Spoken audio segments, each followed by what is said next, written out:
बाराबंकी आते समय मुझ पर फेंके गए पत्थर। चंद्रशेखर रावण बोले, बहुजन समाज पार्टी को अब राजपाट हासिल करना है।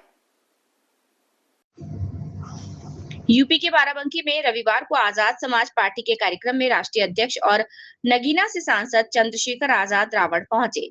उन्होंने कहा कि बहुजन समाज के लोगों को अब राजपाट हासिल करना है। पहले युद्ध तलवारों से होते थे, लेकिन अब लोकतंत्र में बटन दबाकर चोट की जाती है। शहर के निकट हैदरगढ़ रोड स्थित मंजीठा में काशीराम जयंती और पार्टी के 6वें स्थापना दिवस पर जनसभा का आयोजन किया।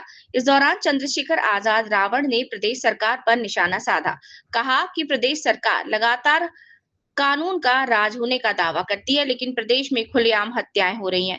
कई जिलों में हुई घटनाओं का उल्लेख किया गया। उन्होंने कहा कि सरकारी दफ्तरों में भ्रष्टाचार फैला हुआ है, आम लोगों को न्याय पाने में कठिनाई हो रही है। दावा किया कि जब वो बाराबंकी आ रहे थे तो रास्ते में उनकी गाड़ी पर पत्थर फेंके गए।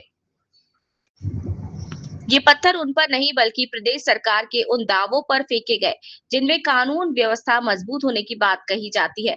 चंद्रशेखर आजाद ने कहा कि अंबेडकर जी ने जो सपना देखा था वो उनके जाने के बाद अधूरा रह गया। उस सपने को पूरा करने के लिए काशीराम जी ने लंबा संघर्ष किया। अब उसी मिशन को आजाद समाज पार्टी आगे बढ़ाने का काम कर रही है। उन्होंने कहा कि कुछ लोग उन्हें बदनाम करने की कोशिश कर रहे हैं। ये प्रचार किया जाता है कि वो किसी धर्म के खिलाफ अपशब्द कहते हैं। हमारा पुराना इतिहास देखा जा सकता है, हमने कभी किसी धर्म के खिलाफ अपमानजनक शब्दों का प्रयोग नहीं किया। ये सब केवल बदनाम करने की साजिश है। उन्होंने कहा कि बहुजन समाज को अब जागरूक होकर अपने अधिकारों के लिए आगे आना होगा। लोकतंत्र में मतदान ही सबसे बड़ा हथियार है। इसी के माध्यम से सामाजिक और राजनीतिक परिवर्तन संभव है। के साथियों को ये कह रहा हूँ, जिस तरह से हयातुल्लाह खamenei साहब, क्योंकि हम लोग बाराबंकी में और मुझे बताया गया कि उनके पूर्वज यहीं से थे, उनका रिश्ता यहाँ से। जिस तरह एक लीडर ने डरने की बजाय समझौता करने के बाद शहादत को एक्सेप्ट किया, मैं विपक्ष के लोगों से कह रहा हूँ कि वो भाजपा से डरे ना, हमारे साथ आ जाएं। हम लोग मिलकर उत्तर प्रदेश में इस भारतीय जनता पार्टी की सरकार को 2027 में उखाड़ेंगे। लीडर कौन होगा?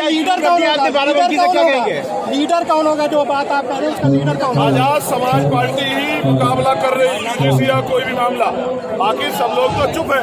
तो आजाद समाज पार्टी नेतृत्व करेगी और कौन नेतृत्व कर सकता है? ये बाराबंकी में समाजवादी का गढ़ है, आप यहाँ से शुरुआत करें, क्या कहेंगे? देखो, जब तक हम लोग नहीं आए थे, हम लोग काम नहीं कर रहे थे, तो ये किसी भी पार्टी को लोग वोट दे सकते थे। अब आजाद समाज पार्टी काशीराम काम कर रही है, तो जैसे नगीना में हमने